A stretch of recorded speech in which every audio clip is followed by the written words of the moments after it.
Welcome to the Rising Phoenix Rise, Recover and Rebuild podcast. I'm your host, Jennifer Demiri, founder of Create Again, Breakup, Mindset and Life Coaching. A large number of people are either thinking about separating, are in the middle of a separation, or are already divorced. Chances are that you're in one of those categories, and if not, know someone that is. While separation and divorce is a normal part of life, there's still a stigma attached, and no one really talks about what it is like to go through this experience, and even less what to do to rebuild yourself. I will be interviewing mothers and business owners, lawyers, and a variety of other people I believe can provide some tips and insight into their lives, and I'm certain you will be able to relate to some of it. If you feel that anything in today's episode resonates with you, make sure to book your 30-minute complimentary session with me today. I would love the opportunity to be part of your rebuilding journey. But now let's get started with today's guest. Hello everyone, thanks for listening to another episode of the Rising Phoenix Rise, Recover and Rebuild podcast. Today I have with me Ilana Kosakiewicz, and she's an Australian, one of Australia's leading kinesiologists, energy coaches and yoga and meditation teachers. She is a whole food lover, entrepreneur with a past life spent working in the corporate world as a CPA accountant. Ilana's own health journey with chronic fatigue and autoimmune disease taught her that slowing down, finding moments of stillness, living in the now and listening to your body's inner wisdom and intuition are not just important, they are essential. Ilana is passionate about teaching women to live in alignment with their innate cyclical energy, menstrual cycle, and the moon. She helps women shift their energy and take back their inner power and self-care rights by making themselves the number one priority. Ilana also works with children and some men to assist in shifting their essence, energy, and zest so they can live authentic, content, and happy lives. Originally from Gippsland, Australia, Ilana now lives in Bayside, Melbourne, and spends her days with her clients teaching yoga and meditation, writing, dancing, cooking in her kitchen, and spending as much time at the beach as she can. I love that too. So I met Ilana through a women's mentoring group and had been wanting to try kinesiology for some time. So I decided to book a session with her, and I can personally say that the work she does is absolutely fascinating, and it absolutely worked for me. So we have connected more than just on a business level, and I'm so excited to welcome Ilana as my guest today. Welcome, Ilana. Yay, I'm so excited. I was like, you just saying that, I was like, yes, and I love how we meet like this, we gather and connect and, have this sort of special spark. And we definitely had that from the first time I met you. Yes, I think so too. And, sometimes you're just drawn to people for whatever reason. Yeah. And it's just that energy or this sort of mirroring as well. So yeah, absolutely. Yeah. And I love that. So yeah, thanks similar journeys. Yeah. Thanks so much for being here today. I really, really appreciate that you've taken the time out of your day. Oh, it's my absolute pleasure. And I've loved listening to your podcast so far, and I can't wait to see where it goes. Thank you. I really appreciate that. All right. Well, shall we get started? Yeah, let's get into it. Perfect. All right. So I guess first and foremost, I would really like to know, or probably my listeners definitely would like to know, what is kinesiology? So what exactly does it do? And how does it work? And so many people think, oh yeah, I don't know what this is. And this is all, something woo-woo. Not really probably a bit woo-woo, yes. So, but because so many people don't understand, I think it's the whole thing of not knowing, not understanding, and why we stay away from it, while it can have such valid points in our life. So, I think... And it's not really woo-woo at all. There's actually science behind it. So kinesiology came from chiropractic, would you believe? Yeah, I didn't know. And Chinese medicine. Sorry.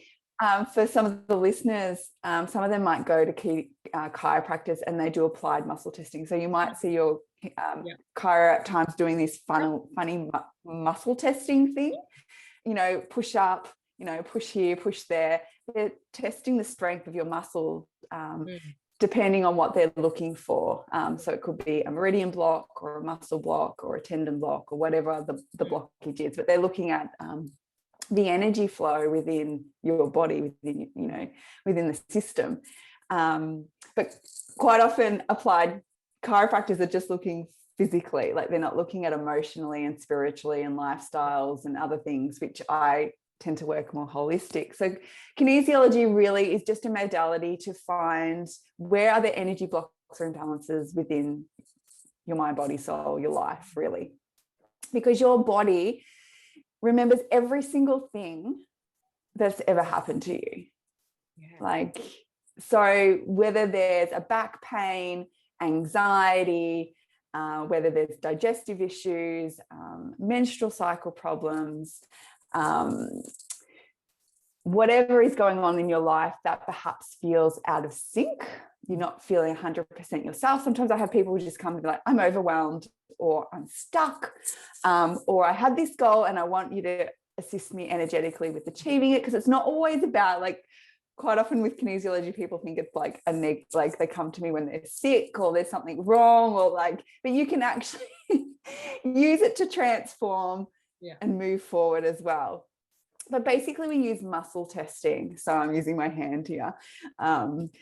We use muscle testing and we're tapping into your body's basically energy system to figure out where is that block, where is that imbalance, where is that disharmony, where is that dis-ease, which is basically where disease, the name disease is disharmony, is really disease, is coming from. And your body will tell me what's going on, and we go and basically clear that energy blockage. Sometimes it also means you have to do homework outside of your session as well, because obviously I actually don't heal you, you heal yourself. It's really about awareness.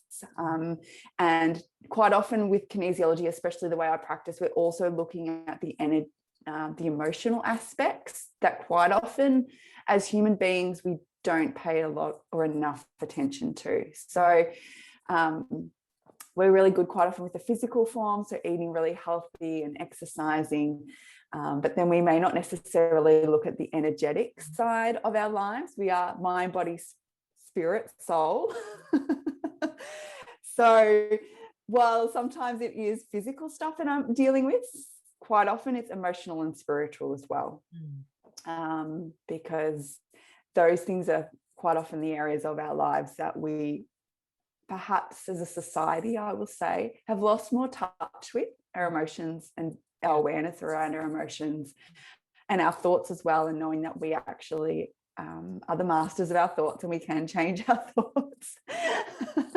And then obviously the spiritual side, because if there's a trauma that's happened in the past, sometimes we're holding on to that, or an old relationship, for instance, or for instance, if you're having issues with fertility or you've had miscarriages, there can be energetic ties that haven't been fully cleared that are stopping you from perhaps having a baby or reducing that period pain or whatever it might be if you've had a traumatic experience previously that hasn't necessarily been completely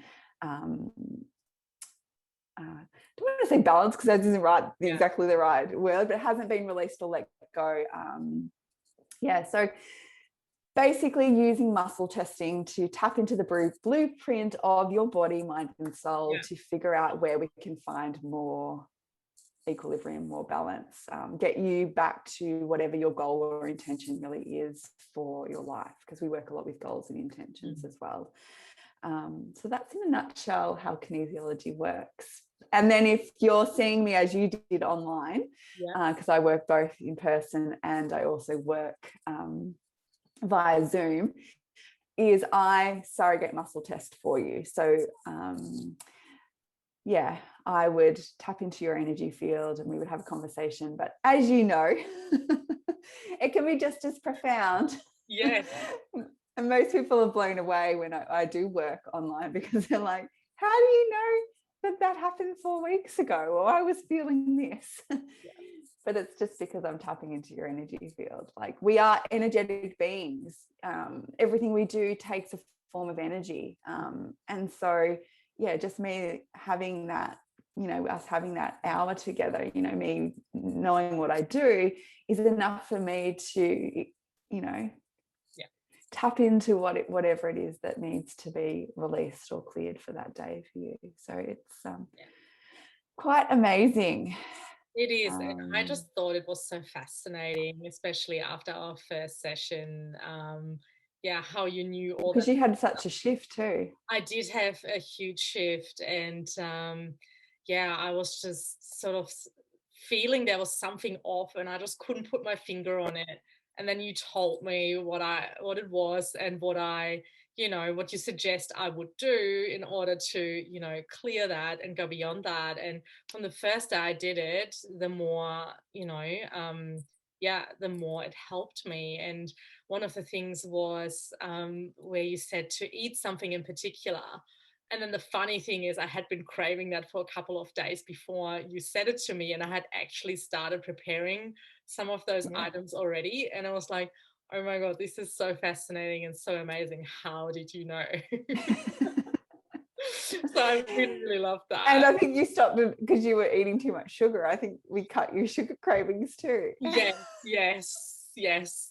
On top of that, so everyone, like, that's so many people like, oh my God. Well, because sugar quite often metaphysically is not enough sweetness or joy in our lives. And obviously with each person there's a little bit, like, there's obviously whatever's going on in your life, but it's so fascinating because I do work a lot with metaphors and looking at the body keeping the score, because certain symptoms usually mean certain things, so it's all so fascinating, and I do really enjoy what I do. And I can feel it, and every time we have a session together, but also just listening to you talk about it, it's just, I can hear the passion in your voice and hear how much you enjoy it and how important it is to you on a soul level. So it's not just a job, it's your calling. It's like, well, I suppose what your dharma, I suppose, is what they call it in the Eastern traditions, which is evolving. Like I started with, so I was a CPA accountant for 12 years, finance analyst working in the electricity industry, and I burnt out. So and I really didn't know what boundaries were. And so kinesiology has taken me on this beautiful journey, not because I turned to kinesiology when I first got sick, so that's how I got into it.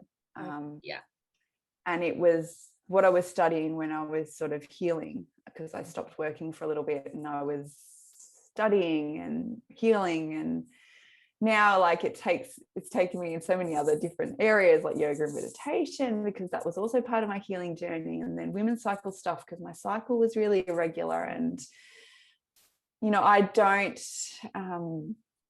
I probably was a very A-type personality. I now know that actually doesn't energetically serve me.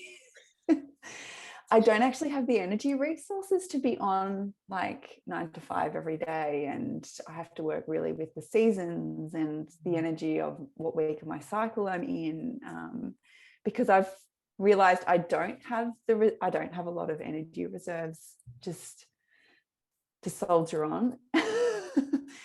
So it's really allowed me to understand who I am as a person and what really works for me, which has been a really lovely journey.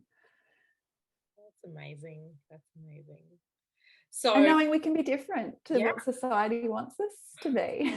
Oh yes, absolutely. Because it's not designed for the feminine energy. It's not designed for our cyclical 29-day cycle. Men's energy is 24 hours. It's the same every 24 hours. It may change with the seasons, because winter and autumn is sort of more yin, like more resting and reflecting and, not doing as much. But generally their energy doesn't shift. But ours does. So. And I have to say, I've recently sort of tried to work with my cycle as well, and do everything that I do in my coaching business around my cycle as well. So really in my spring and summer sort of do and get things done and, produce and be be that creative person that just, yeah, puts things out into the world. And then during my autumn and winter, I'm sort of planning for that Or period. So, finishing. or finishing up. Yeah, exactly. So just, Yeah. putting like the little ends onto it and just, putting the little finesse on it, but it doesn't take that much energy out of me. And yeah, then Well, slowly starting to plan for the next burst of production. yeah. And because a lot of women don't realize that we have 4 different weeks, like every week of our Yeah. cycle is a different season. Like we have winter is bleeding, and then we're moving into spring, so our energy is slowly rising, and then we're at ovulation where we want to be social and we feel more sexy, and we want to be more on Instagram or run events and those kinds of things. And then autumn is like that letting go, that shedding, that quite often that PMS week for some women. And yeah, it's the week where we need more us space. We don't feel like being touched, and we don't feel like running around like headless chooks and hustling and pushing, because our body's getting ready to bleed again. Yeah. So it's those ebbs and flows, and it's you really getting in touch with yourself and what your body is needing each and every day, because as women it does change, whereas for men it doesn't really. Yeah, they get up, their cortisone levels rise, it dips about 3 o'clock, it rises a bit, and then it dips again. Like we have that as well with our cortisol, but we've also got all our bloody hormones doing estrogen, progesterone, luteinizing hormone, are we ovulating, like yeah. And I remember when I was a teenager, it was always like, no, just get on with it, like, just get up and get moving and soldier on, like rather than just hustle, rest. push. So I definitely enjoy working with that. Yeah. Now I have a question for you in regards to kinesiology or any other sort of energy modalities or yoga or meditation. How do you feel that can support, especially women following a separation or a divorce? Like, how can that help them in really, rebuilding themselves and coming back to themselves and creating a life that they really, really want? Yeah, well, I suppose usually in a separation, like just I'm thinking energetically, especially I'll go with kinesiology first.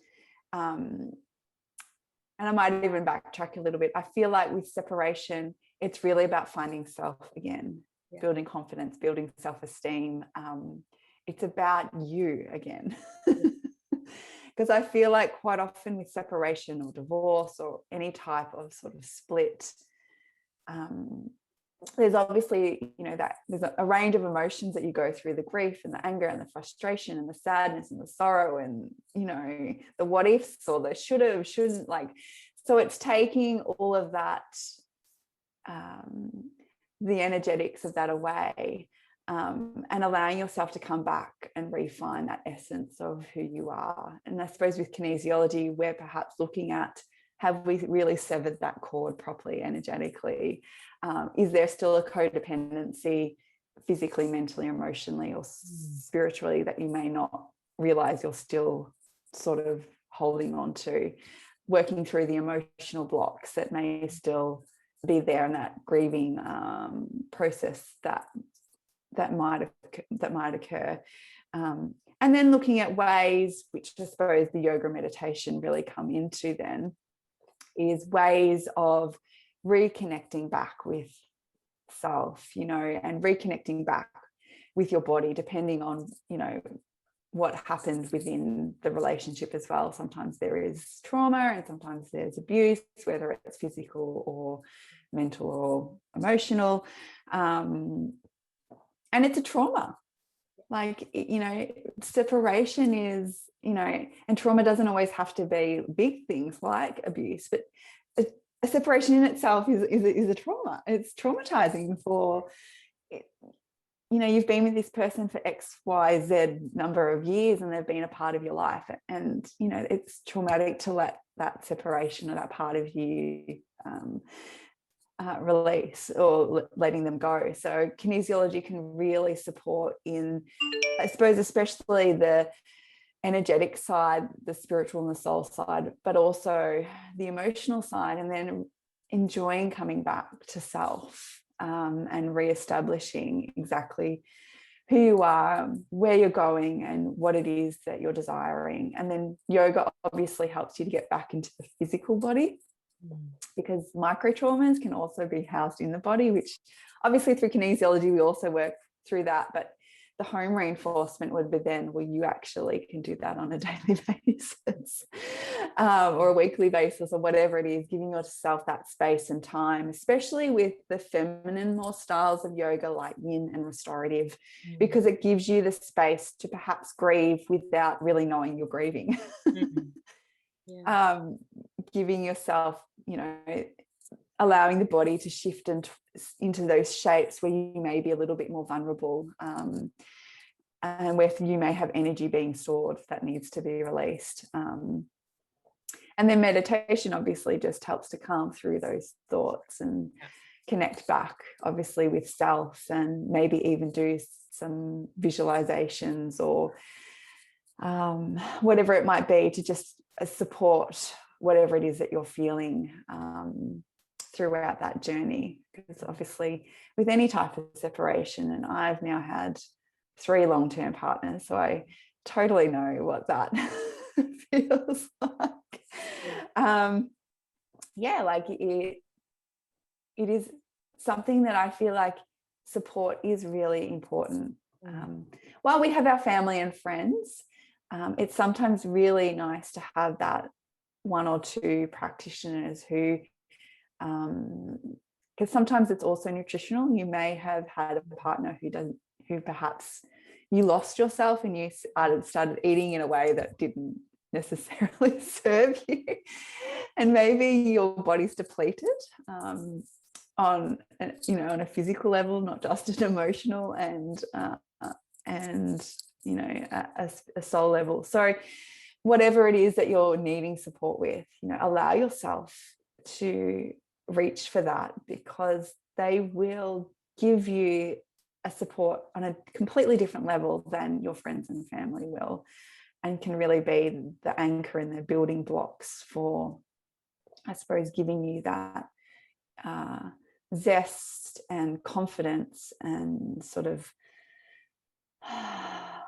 clarity, I think, that from a neutral perspective that you may not get from friends and family who perhaps knew your partner or husband or wife, depending on who it is, that what gender it is that you mate with. So I love how you touched on that, because going through mine, I had plenty of support from family and friends, and also his family. And but at the end of the day, they are not there 24/7. They are not aware of everything that happens behind closed doors. And they will always tell you what you want to hear to an extent. But they will never be that blunt to you and tell you, well, in this situation, you didn't really, handle it that well. Or in that situation, he definitely handled this really, really badly, but your reaction towards it wasn't that great either. So that just made it explode. And, while people like you and I, as outsiders, we sometimes tell you the truth that isn't very comfortable, but in order to move forward, you sometimes need to hear, and in order to heal as well. And absolutely. And go into another relationship without making the same, don't like calling them mistakes, but without having to go through the same learnings again. Like you had your learning, you know how to change it, and that way you don't go into another relationship repeating history, so that way you can move forward and try something else and see how that goes. Well, because quite often when there's a separation, it's a great time to reflect on what are my values. Yes. What are the beliefs and thoughts that I'm telling myself right now? Are they true? What are those inherited, perhaps, tendencies or patterns that I brought into my old relationship that aren't actually who I am, but resemble what my family or my parents or my brothers and sisters or whoever you grew up with may have displayed themselves. Yeah. And yet, your friends and family they're not equipped with the tools to guide, mentor, counsel, coach you on those types of shifts and changes that are really critical, I feel like, when you do have a separation from someone, because something's obvious. There is that lesson and learning and that discovery that perhaps is about self. Do I want to be this person anymore? Did that serve me? If not, okay, how do I change it? How do I energetically shift that? Exactly. Yes. Yeah. And I mean, for me, it's taken quite a few years to grow. Oh, absolutely. I feel like I'm still growing. Exactly. 2014 was my burnout, Yeah. I was just about to say, and it never stops. You just, No. as soon as you're on that bandwagon of growing and learning and changing, you just can't jump off, because there's just so much more to do. You just peel back and peel back and peel back, and it's like, oh, didn't know that this was there. And you just keep rolling with it, and having those people in your life that support you on a very objective level are just so essential, because from them I've learned the most. And Yes. I've done a lot of work myself. I've only sort of in the last year and a half started to also reach outside for support, because I just felt, the block is there. I can't get past it, because I might not ask myself the right questions, because I just don't want to know. But if someone else just gives you those direction and the right questions and the right way to reflect towards it, just makes you realize, oh, that's still there, or oh, I didn't even know that this was there in the first place. So I think, it's so important to reach for outside support. Yeah. And I think, reaching for support, especially having been through what we all have been through in the last 18 months, I think people are slowly starting, and consciousness is changing anyway with Age of Aquarius. And I feel like the pandemic happened for shaking up society generally. And the way we're thinking, the way we're living, the way we connect and communicate generally, I feel like is really what COVID is about, regardless of the virus itself. But I think reaching for support now has become more, how do I word it? I don't want to say approachable, but I think people are more open to it. That's probably the word. Yeah. They're more inclined to make changes in their lives. Yeah. And I think people want to. Yeah. I think they're realizing that they can choose a life they desire. And if a partner or their current partner or person isn't necessarily coming to the party, or they just know that deep down within that's never really going to shift or change, then it's opening those doors to be like, there can be a new way for me. And I have the support that I need outside of my comfort zone of friends and family who can really be there to help me on this journey. Because I see a kinesiologist at least every, I'd say, 4 to 6 weeks. Because you use the onion analogy. There's always something popping up energetically that, crap, I've gone back to that pattern, or there's that fear, that I need to perhaps work through, or maybe my sleep's a bit off, or it's and the clients that have worked with me since I've started, Yeah. it's so, like, if I look back to the person they were when they first started with me to who, like, oh my God, their lives have shifted and changed, as has mine. But, you know, like when you do allow yourself to invest the money in self, it's so phenomenal where it can take you. Because really investing in self, well, for me, is my number one. Is my number one, because no one else is going to look after me. When everything falls apart, the only person that is there is you. The only one that can pick yourself up is you. And I agree so wholeheartedly. That's why I, for example, went into the retreat a few months ago, really investing in myself and in my growth, and learning so much, and just the layers, and have just shifted so much again on a massive level. So yeah, I can absolutely relate to that. I have one more question for you, because sort of questions that I had for you already answered anyway, which I love. This is what always happens. I love conversations, because you don't even need. Exactly. And, you know, at the end of the day, it is like two friends talking and we're just recording it.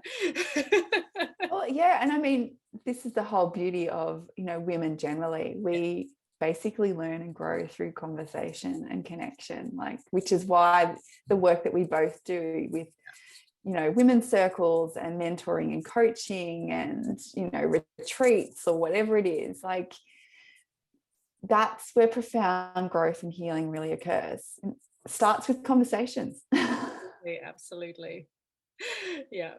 But so one more question I had for you is, are there any other modalities that you eventually want to add to your portfolio, or is there anything exciting coming up soon for you that you want to work on?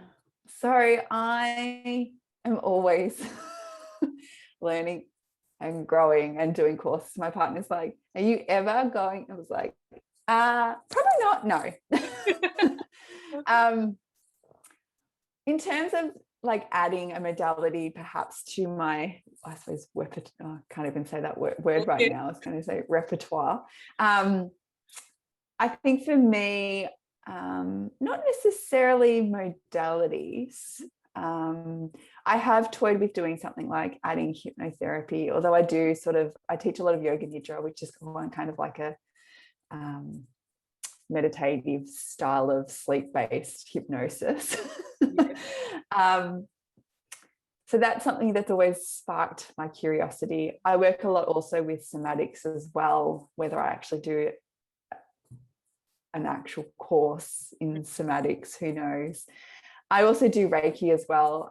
So whether I want to do my Reiki masters, some people do it like in a weekend course, but really it should be done over a whole year, like a mentorship. So it's whether I finish that, even though I am obviously still a Reiki practitioner. To be a master, you really should. Although energetically, I feel like I don't really need to, because I already work a lot with energy. And I've really learned, like, for myself, we don't need pieces of paper to tell ourselves that we are good enough to do what we are. So if there are listeners out there who keep saying, you know, I can't do this or I can't do that, I need to do this course, I need to do another course, I've really learned over my, you know, 10 years now almost of my own healing journey that you do know enough, and we do know enough, and we don't always need to add to our repertoire. It might be about you within your own modalities, figuring out your style and how you actually work, and creating perhaps a course or a mentorship or a program where it's about you teaching women what you've found in your life that has worked, not necessarily always adding on it. Does that make sense? It completely makes sense. Yes. Yeah. So, I mean, I really want to work with teenagers with their cycles, and teaching from day dot the energetics of what they should be, what would support them. So that is definitely something that's coming into, which isn't necessarily a modality, but kind of, because I've never really worked with teens in that way. Yeah. I do see some teenagers in my clinic, which I really, really enjoy, and children. But yeah, I'm not sure. I'm sure there will be one day, but I feel like I'm moving into teaching zone. Yeah. I always said in grade 4 that I'd be a teacher, and I didn't really know. I thought that would be school teaching, like primary school teaching, but I now know it's like teaching the lessons and learnings that I've learnt and all the things that, and I think teaching that in my way, I think, which is, because I've always wanted to learn from everyone else, and then it's like, you know, you kind of feel like you're taking in everyone else's things. So I feel like sometimes it's also about you developing your own style and teaching that out into the world too, which is kind of exciting and daunting at the same time. Absolutely. That's awesome. Yeah. That's awesome. I really like that. I really, really do. Yeah, and I don't know, like, it's, we were talking before we press record, I've had a week off, and it's been a bit of an aha week for me. It's taken me a long time to get to this place where it's like, we don't always have to be learning from others. We can learn within ourselves and within our own modalities and create things that perhaps others aren't doing as well, which is almost like your own modality. Yeah. You know, your offerings to the world and your teachings to the world, which I think is really exciting too. Yeah, it is. Absolutely. Because there's a lot of things I know I will learn throughout my journey, but I'm not quite clear on what they are yet. Well, you will figure it out, I'm sure. All right. Well, that was really everything I wanted to talk about today. However, is there anything that we haven't touched on that you would really like to add to this episode? No, I just think it's really about empowering women just generally to make those spaces for self-care and for self, and to find your community in your tribe, because I created this year an online membership, and I've loved being able to support women on a monthly basis through their cycles, or through women's circles, or through yoga. But yeah, I feel like the women within the group really enjoy the fact that they have this place where they can just have a bad day, or write a comment on a it doesn't have to always be online. It can be reaching, going to that monthly something for self, where you can just be you and allow yourself to feel held and seen, but energetically recharging at the same time.